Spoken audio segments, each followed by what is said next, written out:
Kamusta mga kababayan? Salamat sa Diyos at mayroon na naman tayong isang mabuting pagkakataon na magkita-kitang muli at ang dalangin ko pong parati sa Diyos, sana kayo ay laging nasa mabuting kalagayan.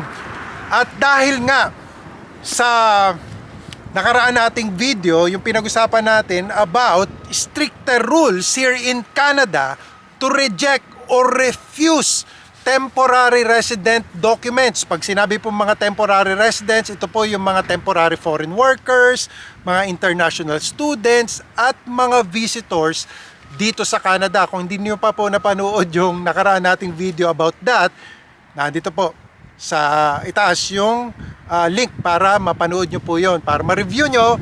At this is sort of a continuation of that discussion. Kasi marami pong nagtatanong sa akin na papaano daw ba kung sakali na isa sila doon sa ma-reject o ma-refuse ang kanilang applications. Pinoy ako!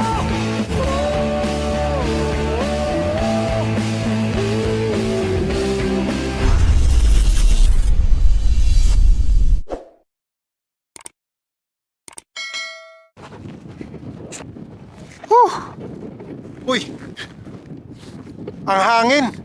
Kaya talagang malamig ngayon. It's minus 25. So tingnan natin kung hanggang saan tayo tatagal. So papaano daw ba kung sakaling ma-refuse ang kanilang mga applications? Ano daw ba ang pwede nilang gawin? Well, we have to understand kung ano ba yung dahilan kung bakit nagkakaroon ng mga paghihigpit dito sa Canada ngayon. So according to Canada, this strict rules aims to enhance border security, ensuring only those who meet Canada's entry requirements cross its borders, reducing potential security risk. Number 2, maintain program integrity, preventing the exploitation of visa programs through fraudulent means or overstaying. And number 3, protect public safety, quickly addressing situations where a person might become a threat due to new information or change circumstances. At dahil nga sa stricter rules ng Canada ngayon, there has been a spike in visa rejection. Border officials now turn away 3,727 travelers monthly, a 20% rise from 2023. And in July 2024, saw record denials of 5,853 travelers were refused entry, the highest monthly figure since January 2019. At ito yung sample refusal letter na maaari nyo matanggap. Dear applicant, this letter is to inform you that your application for a work permit to Canada has been refused. Reason for refusal: based on the information provided, the visa officer determined that you did not demonstrate sufficient ties to your home country, raising concerns about your intention to return after the expiry of your work permit. Specifically, your employment offer in Canada appears to be insufficient to establish a compelling reason for your temporary stay. Key considerations: lack of substantial evidence regarding your current employment and responsibilities in your home country. Concerns about your ability to financially support yourself during your stay in Canada. Limited documentation regarding your plans to return to your home country after the work permit expires. Next steps: if you believe that there are errors in this decision, you may request a review of your application by submitting a detailed letter of explanation with supporting documents within, nakalagay po dyan, yung specified time frame. You can access your complete file notes through the MyCIC account to understand the specific reasons behind the refusal in greater detail. So may important note po dito: this decision is final unless you choose to appeal within the designated time frame. So yun po yung sample letter. Now, what are the key reasons bakit ba nare-refuse ang isang applicant? Ito po mga kababayan. Number 1, incomplete documentation.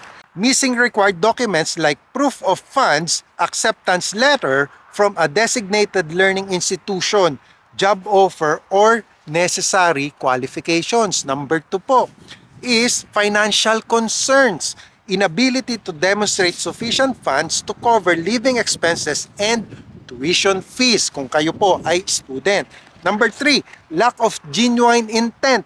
If the immigration officer suspects the applicant does not intend to return home after their studies or work period. Inadmissibility concern. Kung meron po kayong criminal record, health issues, or misrepresentation on the application. Next, employer or institution issues.